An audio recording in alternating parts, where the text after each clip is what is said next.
બંને જે નેતા છે ટ્રમ્પ અને નેતન્યાહુ એના વચ્ચે શાબ્દિક કહી શકાય કે રીતસરની ઝપાઝપી થઈ ગઈ। ટ્રમ્પ એવા ગિન્નાયા કે એણે નેતન્યાહુને ફોન કરીને રીતસરના ખખડાવી નાખ્યા। ટ્રમ્પે નેતન્યાહુને પાગલ કહીને ઉલ્લેખ કર્યો અને એ જે હીટેડ આર્ગ્યુમેન્ટ થઈ, વાતચીત થઈ, એમાં ટ્રમ્પે નેતન્યાહુને એહસાન ફરામોશ પણ કહ્યા। નેતન્યાહુએ પણ વળતા જવાબમાં કહ્યું કે હિઝબુલ્લા હુમલા કરે છે એટલે ઇઝરાયલ જવાબ આપે છે અને આગળ પણ જો હિઝબુલ્લા હુમલો કરશે, હિઝબુલ્લા એટલે એ સંગઠન જે લેબેનોનમાંથી ઇઝરાયલ પર હુમલા કરે છે, એટલે એના હુમલાનો જવાબ અમે જડબાતોડ આપીશું કે ઇઝરાયલ હુમલા અત્યારે બંધ કરી રહ્યું છે અને જો લેબેનોન પર હુમલા બંધ થશે તો જ ઈરાન હવે પીસ ડીલમાં આગળ વધશે। એ ખૂબ જ ગંભીર બાબત છે। મિડલ ઈસ્ટમાં તણાવ વચ્ચે ટ્રમ્પ અને નેતન્યાહુનો ઝઘડો જોવા મળી રહ્યો છે। તાબડતોબ લેબનોનમાં હુમલા રોકવા ટ્રમ્પનો નેતન્યાહુને આદેશ જોવા મળી રહ્યો છે। ટ્રમ્પે નેતન્યાહુને કયા એહસાન ફરામોશ, હિઝબુલ્લા હુમલો કરશે તો આકરો જવાબ મળશે તેવી વાત નેતન્યાહુએ કરી છે।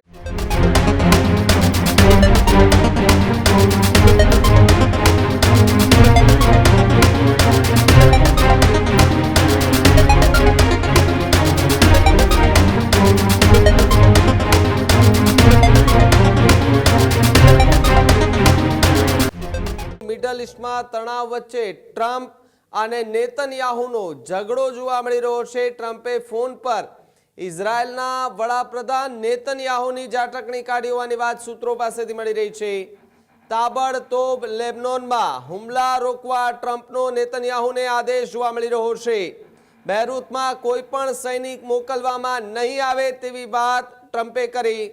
જો હું ન હોત તો આજે નેતન્યાહુ જેલમાં હોત તેવી વાત ટ્રમ્પે કરી। ટ્રમ્પે નેતન્યાહુને કયા એહસાન ફરામોશ, નેતન્યાહુનો અમેરિકા રાષ્ટ્રપતિને વળતો જવાબ પણ મળી રહ્યો છે। હિઝબુલ્લા હુમલો કરશે તો આકરો જવાબ મળશે તેવી વાત નેતન્યાહુએ કરી છે। એટલે કે મિડલ ઈસ્ટમાં એક તરફ યુદ્ધ જેવી સ્થિતિ, યુદ્ધની સ્થિતિ વધુ ગરમાતી જોવા મળી રહી છે। આ બધાની વચ્ચે સવાલો જે છે તે ઊભા થતા જોવા મળી રહ્યા છે ને એની સાથે સાથે હવે નેતન્યાહુ જે છે, નેતન્યાહુ અને ટ્રમ્પ છે, એ બંનેની વચ્ચે ઝઘડો જે છે તે થતો જોવા મળી રહ્યો છે। ત્યારે ઈરાન અમેરિકા યુદ્ધ વચ્ચે આજના એ સૌથી મોટા સમાચાર કહી શકાય કે જ્યાં ઈરાને દંડો પછાડતા ટ્રમ્પ અને નેતન્યાહુ વચ્ચે જોરદાર ઝઘડો થયો છે। ટ્રમ્પે ફોન કરીને નેતન્યાહુને જોરદાર તતલાવી નાખ્યાનો રિપોર્ટ સામે આવ્યો। તો બીજી તરફ લેબનોનમાં તાત્કાલિક હુમલા રોકવા માટે ટ્રમ્પે નેતન્યાહુને આદેશ આપ્યા છે। ટ્રમ્પે નેતન્યાહુને આકરા સવાલો જે છે તે પણ પૂછ્યા છે। એટલે કે જે રિપોર્ટ આવ્યો છે તેની અંદર એવા દાવાઓ કરવામાં આવી રહ્યા છે કે ટેલિફોનિક વાતચીતમાં તેમણે તતરાવી નાખ્યા છે નેતન્યાહુને। મુફદ્દલ મારી સાથે જોડાયા છે। મુફદ્દલ, એક બાદ એક સૌથી મોટા સમાચાર મળી રહ્યા છે, ત્યારે વધુ એક સમાચાર મિડલ ઈસ્ટમાં એક તરફ યુદ્ધની સ્થિતિ છે, આ બધાની વચ્ચે ટ્રમ્પ અને નેતન્યાહુ વચ્ચે બોલાચાલી થઈ હોય તેવા સંકેતો અને તેવા સૂત્રો જે છે તે દાવાઓ કરી રહ્યા છે। શું વધુ વિગતો હાલ મળી રહી છે? ભાવિક, છેલ્લા ઘણા સમયથી અમેરિકા કોશિશ કરી રહ્યું છે કે જે પીસ ડીલ તૈયાર થઈ છે એના ઉપર ઈરાન સહી કરે, એના ઉપર અમેરિકા સાઈડથી પણ હસ્તાક્ષર થાય, પણ એ પીસ ડીલ લોક ક્યારે થઈ શકે? જ્યારે બંને પક્ષકારો સહમત હોય ટેબલ પર આવીને વાતચીત કરવા માટે। પણ ઈરાને જ્યારે સીઝફાયર થયું એ વખતે જ કેટલીક શરતો મૂકી હતી કે વાતચીતના ટેબલ પર અમે તો જ આવશું જો સીઝફાયરનું સંપૂર્ણપણે અમલ કરવામાં આવે। અને એ પછી જે લેબેનોન પર ઇઝરાયલ હુમલા કરી રહ્યું છે, લગાતાર હુમલાઓ થઈ રહ્યા છે, એના કારણે ઈરાને પહેલાં તો મેસેજ મોકલાવ્યો કે લેબેનોન પર હુમલા ઇઝરાયલ બંધ કરે, પણ ઇઝરાયલે હુમલા બંધ ન કર્યા। ઉપરથી ઘણા બધા જે લેબેનોનના ઐતિહાસિક સ્થળો છે એના ઉપર પણ કબજો કરી લીધો।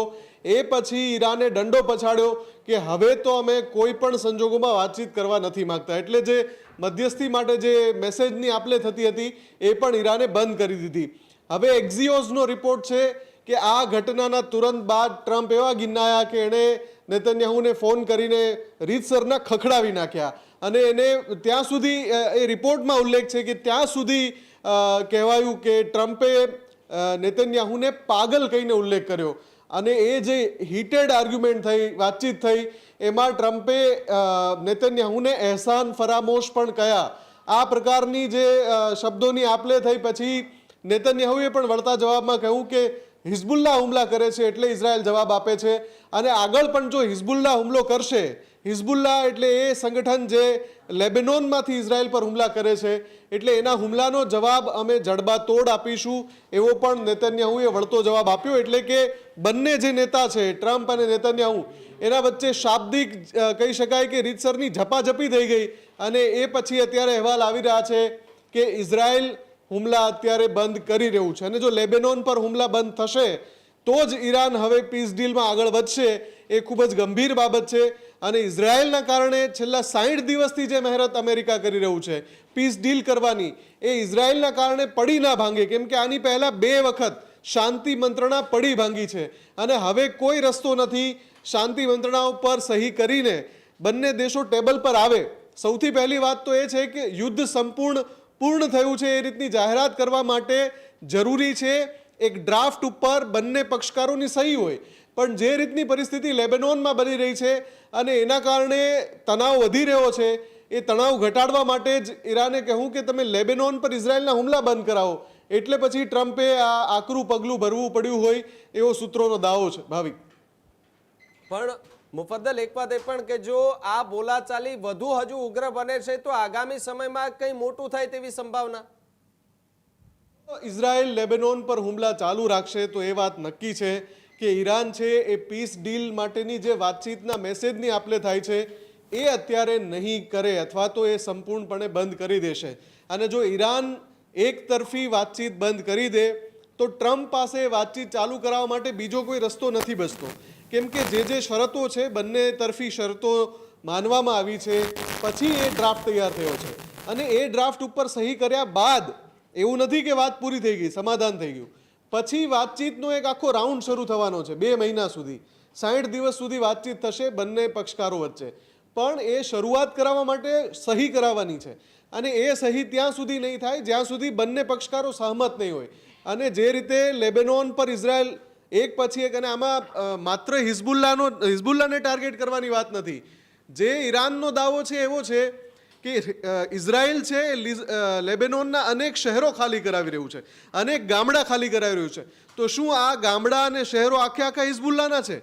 એટલે હિઝબુલ્લા પર જવાબી કાર્યવાહીના નામે ઇઝરાયલ લેબેનોનની જમીન પડાવી રહ્યું છે, અને આ નગ્ન સત્ય છે. અને એટલા માટે જ લેબેનોનમાં ઘૂસણખોરી ઇઝરાયલની અટકે એના માટે ઈરાને આ સ્ટેન્ડ લીધું છે, અને જો ઇઝરાયલ નહીં અટકે તો આખી શાંતિ મંત્રણા 3જી વાર પડી ભાંગશે. ભાવિક, બિલકુલ. મુફદ્દલ, આભાર જોડાવા બદલ અને માહિતી બદલ. આ જ પ્રકારની તમામ અપડેટ જોવા માટે ન્યૂઝરૂમ ગુજરાતને લાઇક, શેર અને સબસ્ક્રાઇબ કરવાનું ભૂલતા નહીં.